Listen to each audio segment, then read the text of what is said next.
all of you for being here today. I know it's a rainy, dreary day, but it's really an honor to stand before all of you to deliver my third State of the District address as your council member.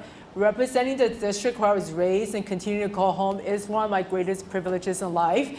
If you've been here before, you know it's going to take half an hour. However it goes, follow along with the slide, which has both Chinese and Korean translations. And I just want to start out by thanking the Glow Community Center for again graciously letting me host this event, as well as the Youth Orchestra and the YWCA's Evergreen Korean Drum Team for their amazing performances. And these artists are really proof that Flushing has become one of the art and cultural centers of New York. So before I begin, let's give them a big round of applause.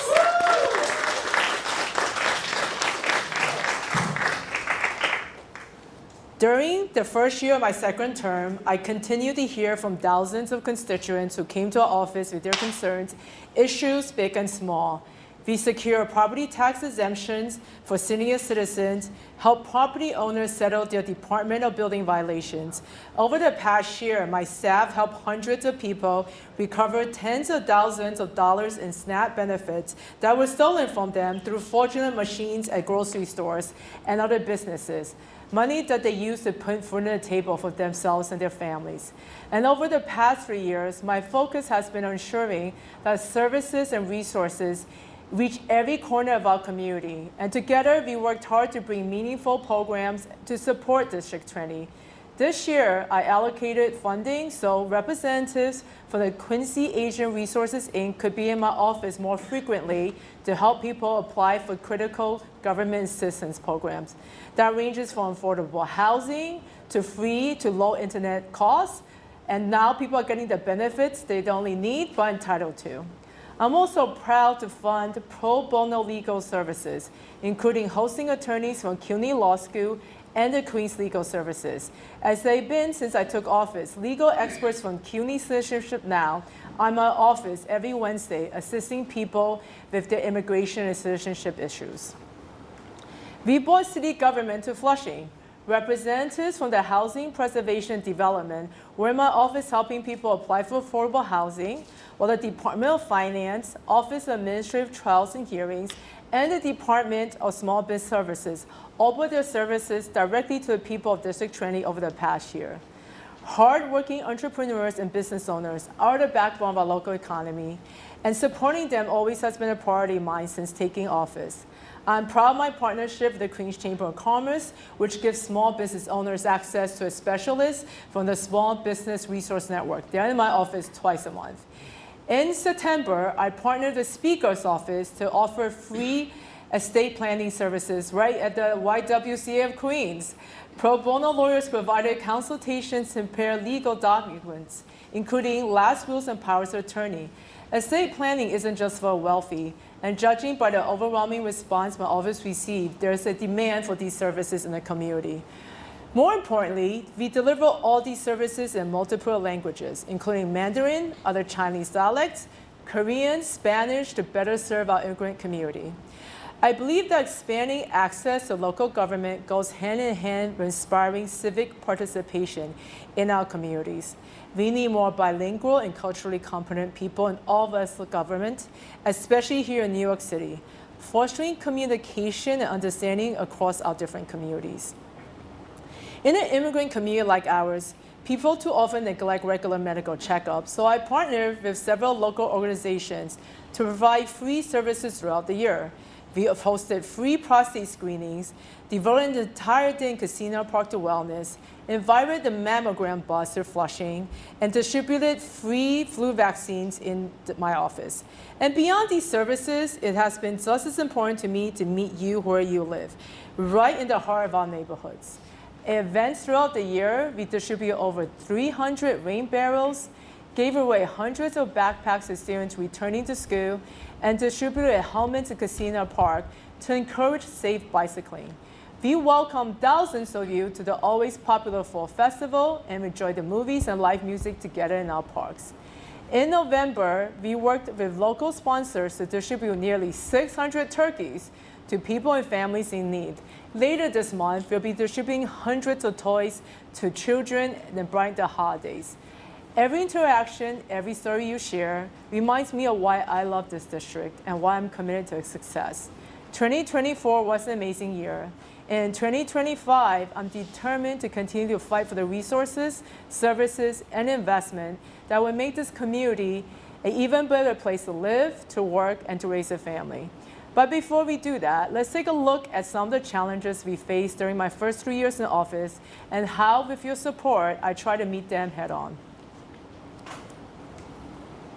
One of the most pressing challenges I've been working to address since taking office is the sidewalk congestion in downtown Flushing.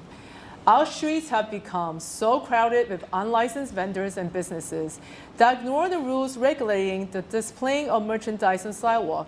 It has become increasingly difficult and times and dangerous for pedestrians. While it may be hard to see some days, I could assure you that we are making progress on the issue. When I took office, there were hundreds of vendors on Main Street, and thanks to increased enforcement, this number has brought down considerably. And when I took the office, the enforcement of these issues was under the Department of Consumer and Workers Protection, a civilian agency that was not equipped to tackle such an invasive problem. I know we need a better solution, and that's why I fought to have enforcement transferred to the Department of Sanitation. With uniformed officers who have decades of experience keeping our streets clean, this department was better suited to address this issue. Today, there's a dedicated vendor enforcement team in each borough, a clear sign the city is taking this issue seriously. On many occasions, I invited representatives from the Department of Sanitation, the 109 Precinct, the Patrol Borough Queens North to walk through Main Street to ensure that people responsible for enforcement understand firsthand the scope of the problem. Just last month, I joined Sanitation Commissioner Jessica Tisch, who has since been tapped to lead the NYPD on another visit to downtown Flushing. And in my assistance, the commissioner agreed to expand enforcement to weekends when the problem of unlicensed vending and sidewalk congestion are their worst. In the last year's State of District address, I announced legislation I introduced to dramatically increase fines for businesses that repeatedly violate stoop lines and regulations. This past summer, I'm proud to see that legislation pass. The previous fine of $50 was nothing more than a slap on the wrist, a cost of doing business expense at the greater community. By increasing these fines, we're sending a clear message that this behavior will not be tolerated. I also want to acknowledge the attention and resources that Inspector Kevin Coleman, our amazing commanding officer of the 109 Precinct, has devoted to tackling this issue. He oversees one of the largest precincts in the city, so I appreciate the attention he pays to downtown Flushing. Speaking of public safety, when I first took office in 2022, our community was grappling with a crisis post-COVID, and the surge of crime was deeply concerning to all of us. At the time, I made it clear that one of the primary factors driving this crisis was the shortage of police officers at the 109 Precinct. Since then, I've worked tirelessly to address this issue and advocated for resources our precinct needs to keep us safe. And I want to thanks again to the Inspector Kevin Coleman for his proactive and dedicated leadership. Just yesterday, I sat down with him to discuss some of the pressing safety issues we face, a continuation of the many productive in-person meetings we have had since he took command.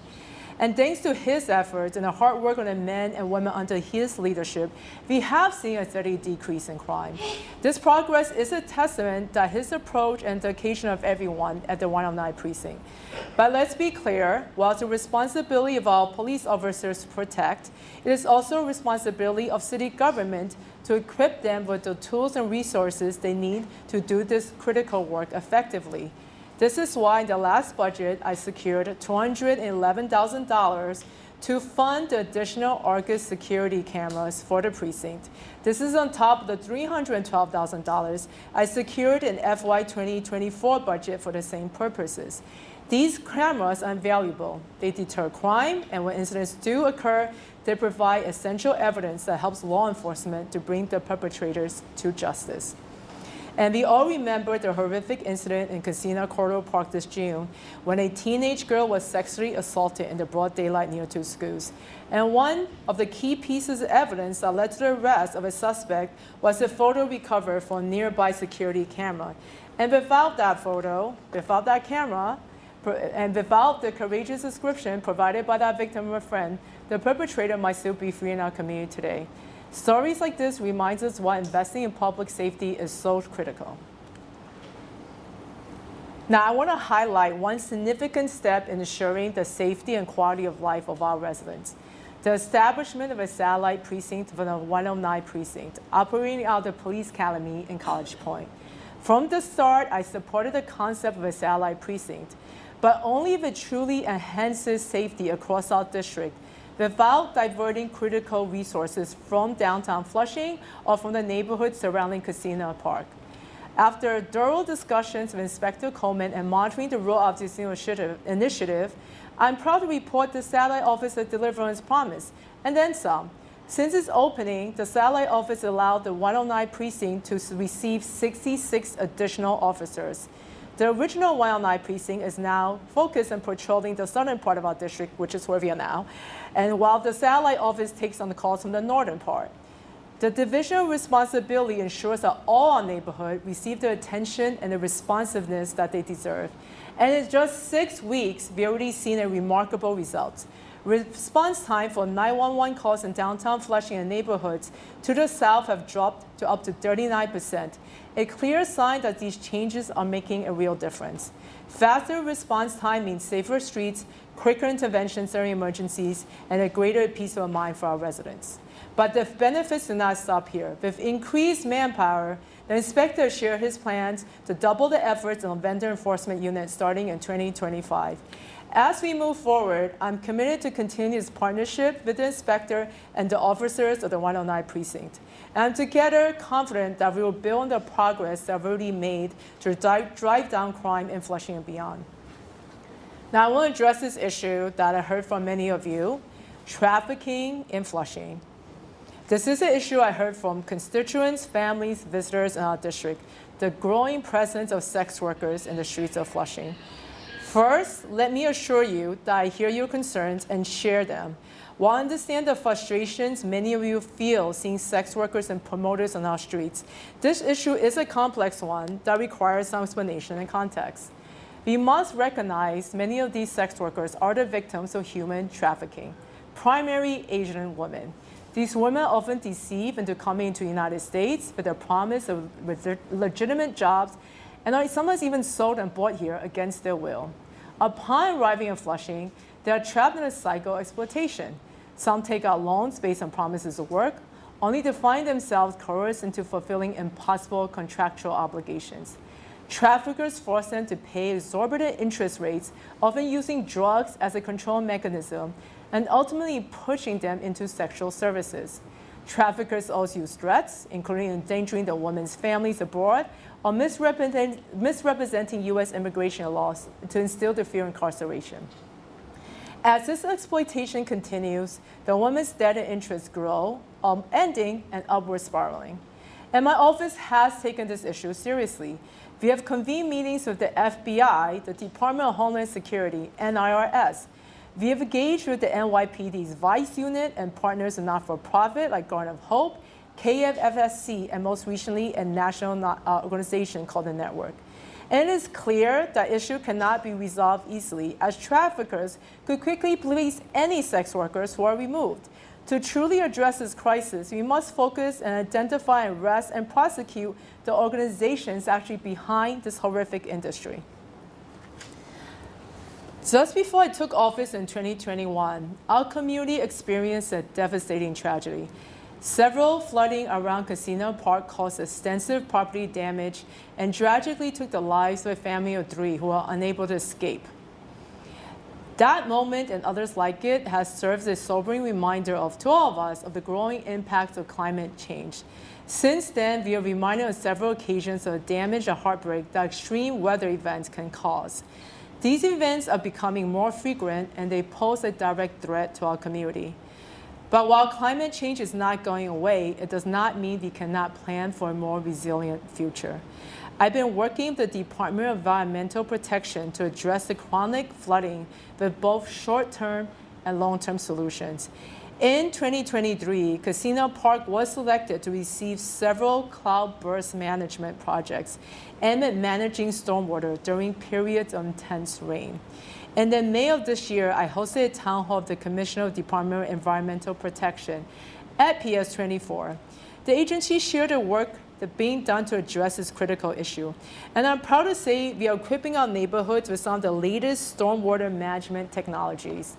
Those include stormwater retention areas that double as recreation spaces during drier times, large-scale rain gardens like the one near Kissena Boulevard and Booth Memorial Avenue, and the porous pavements that absorb rainwater instead of overwhelming our sewer system. These are tangible steps toward protecting our community from future flooding. But this is just the beginning. I'm committed to ensuring our community remains a top priority in the city's plans for climate resilience. Together, we will need to advocate for the investment and innovation needed to protect our homes, our family, and our future. While these projects will help, we always have to be realistic that some neighborhoods and homes will always be susceptible to flooding. So I did send a letter to Mayor Adams asking him to launch a government program to purchase homes of owners who are interested in relocating for flood-prone areas like the Peck Avenue. At May's Town Hall, the commissioner shared that a voluntary buyout program could potentially roll out as soon as next year. 2024 also marks the first year that I served on both the City Council budget negotiation team and the leadership team. The budget negotiation team is made up of a few select council members who negotiate the city's $112 billion budget with the mayor. The leadership team are 8 members who direct the council as a body and determine its priorities. As a member of BNT, we face difficult decisions about how to allocate our city resources while still delivering for our residents. As a member of both BNT and leadership, I've been prioritizing raising the quality of life issues in our district. As a part of that, I've endeavored to secure increased funds for our local community so families continue to call our community home. Among the challenges we've confronted was a $58.3 million cut to our New York City 3 library systems, cuts that force the library to eliminate programs, reduce acquisition of new resources, and perhaps most damaging, cut their hours of operation. Here in Flushing, it meant the elimination of Sunday service. I want to thank everybody who reached out to my office to share your stories and how these cuts impacted your lives. And you inspired me and my colleagues to fight back. And I'm proud to say we did. Together, we restored that $58.3 million in funding, allowing Flushing libraries to resume Sunday service, and ensuring that libraries across the city can continue to serve as a cornerstone of opportunity, learning, and connection. And this funding has been baseline, meaning that we will not have to fight for this funding again next year.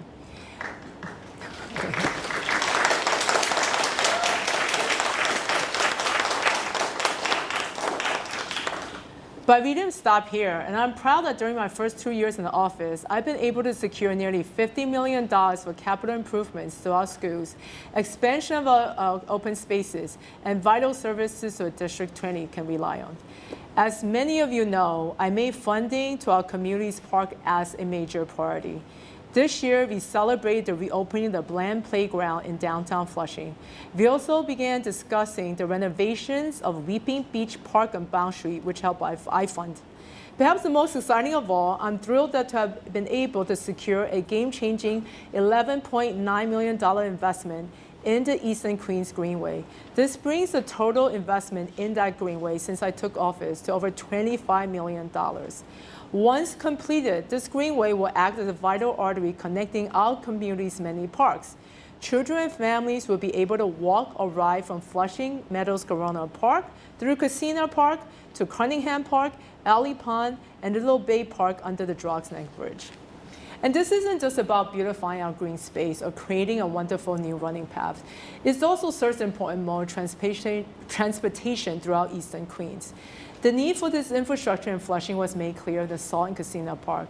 The area park has long been a source of issue. Despite being next to a hospital and a school, as well as numerous apartments, the park lacked a path or lighting, something we've seen crimes happen year after year there. This greenway will bring this area back to life with a large investment to create a new entrance to this park, building a new path, installing lighting, and more.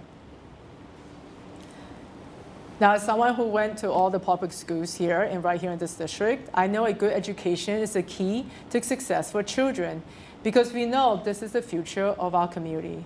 And this is why I'm proud to allocate millions of dollars every year to our local schools.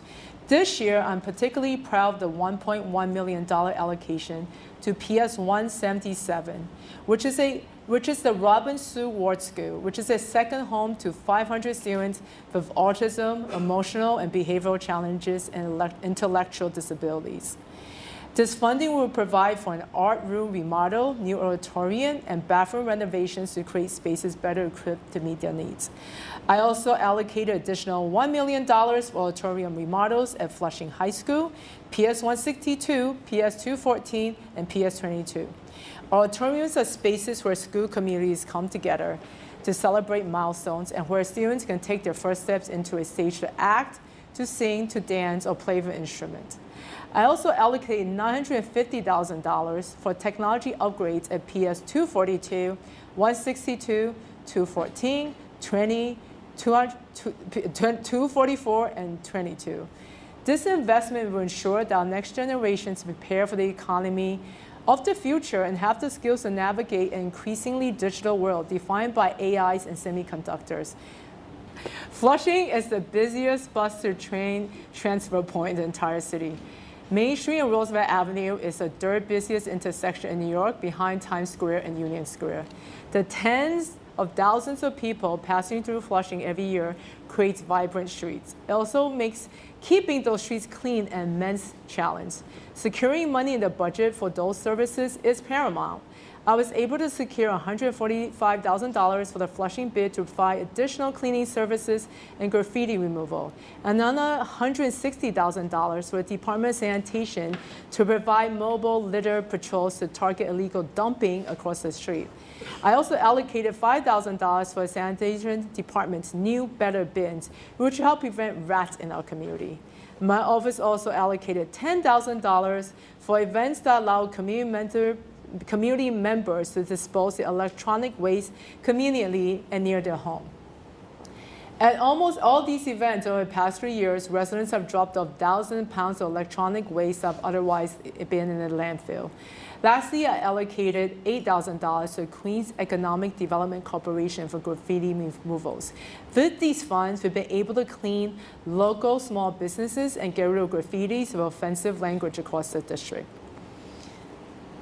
Partnering with Speaker Adams, we're able to secure $178,000 for the Garden of Hope, the Korean American Family Service Center, in order to help domestic violence services in the community. And thanks to $20,000 in funding I allocated to the Met Council, we're able to quickly mobilize a large food delivery to a senior housing center after dozens of its seniors fell victim to EPT skimming, leaving them unable to put food on their table. And thanks to the thousands of dollars I allocated to legal service organizations, we're able to assist hundreds of constituents facing legal issues. However, bringing resources back to this district is just one of my responsibilities as your city council representative. Serving this district has always been about addressing the issues you face every day. This is why my legislation work is never about making laws for the sake of making laws, but rather creating solutions to improve lives of our neighbors, making city government more accessible to immigrant communities, and ensuring that law is implemented and enforced. Over the past year, I'm proud to pass and introduce legislation designed to address some of our district's most pressing concerns. For families in crisis, navigating the city shelter intake system can feel impossible.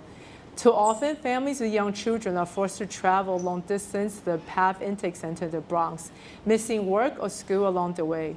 But as we know, the first stop for many of these families is their local community-based organizations, which are trusted, They're present where families live and already doing much of their work. And it's why I passed a bill requiring the city to study the feasibility of empowering these organizations to process shelter intake applications. This is about meeting families where they're at and providing support that they need right here in the community without creating unnecessary hardship. And after hearing from many concerned parents, from people smoking cigarettes and marijuana near parks and playgrounds, I introduced legislation to ban smoking on sidewalks adjacent to these public spaces. Parks and playgrounds should be safe and healthy spaces for our children to play, and no parent should have to worry about their child being exposed to harmful smoke while enjoying the outdoors. When squatters began taking over partially vacant homes in Northeast Queens and other parts of the city, I heard from many homeowners about the frustration and helplessness they felt. To address this, I introduced legislation to create a registry within the NYPD to allow homeowners to formally declare their property vacant, but not abandoned, so protecting squatters in a potentially long and expensive legal battle to have them removed. The introduction of the shared e-scooter program in Eastern Queens came despite my strong assumptions. These concerns I raised, reckless riders, carelessly parked scooters, and pedestrian hazards materialized almost immediately. In response, I introduced legislation to prohibit the operation of the shared e-scooter programs in downtown Flushing. And finally, early this year, hundreds of newly planted trees in Kissena Park were destroyed by people illegally riding motorized vehicles. These reckless actions devastated the reforestation efforts, and the perpetrators were never caught. To deter this type of harm to our shared open spaces, I introduced legislation requiring the Parks Department to install cameras in the parks with known instances of legal motor vehicle use. This is about protecting our parks and holding people accountable for their actions. Each of these pieces of legislation stems from listening to you, your concerns, your experiences, and your hopes for the community. While there's still much work to be done, I am proud of the progress we made and the groundwork we have laid for meaningful changes. I'm up to 2025, everyone, so we're almost toward the end. As I reflected on the past year, I'm immensely proud of the work we've done together to improve the lives of the residents of this district. From passing critical legislation to advocating for small businesses and hosting events that bring our community closer, we have made significant progress. But if we look to the future, I know there's still much to be done. As your council member, I always believe representation matters. It is vital we have a voice at the table when our important decisions are being made that affect our community. I'm honored to be that voice and serve as a bridge between our immigrant community and city government.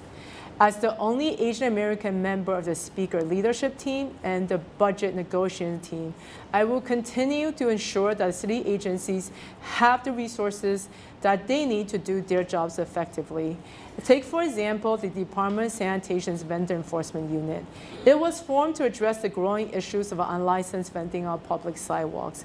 But without adequate funding, this unit cannot assign enough officers to tackle this problem. And this is why we'll fight for resources to ensure this and other initiatives that can deliver on their promises to improve our community. I will also work to ensure that our not-for-profit organizations and community groups are not overlooked at the city's budget. These organizations are the backbone of our community, providing essential services and creating opportunities for so many. They deserve our support and investment. This commitment is especially important as a major development continues at Willets Point.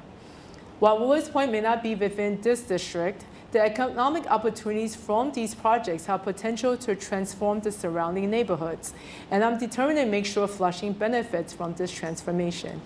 My priority will be to ensure that not-for-profits, community organizations, and small businesses in our district are not overlooked, and instead positioned to reap the economic rewards of this development. But economic impact is just one piece of the puzzle. With large-scale development comes the need for significant investments in infrastructure and public services. And that's why I'm focused on leveraging these projects to secure tangible improvements for Flushing, including improved mass transit, sanitation, and beautification efforts. We know that the growth can bring challenges, but it can also bring opportunities. Our goal must be to ensure that we can manage this growth responsibly, ensure it enhances the quality of life for everybody in Flushing. For me, this work is personal. I'm the daughter of immigrants who fled genocide in Cambodia and came to this country seeking a better future for my brother and me. Through hard work and determination, they built that future here in Flushing. So in the coming years, I will be continuing to champion policies that break down barriers, create pathways to success, and foster an inclusive environment where hard work is rewarded with genuine opportunity.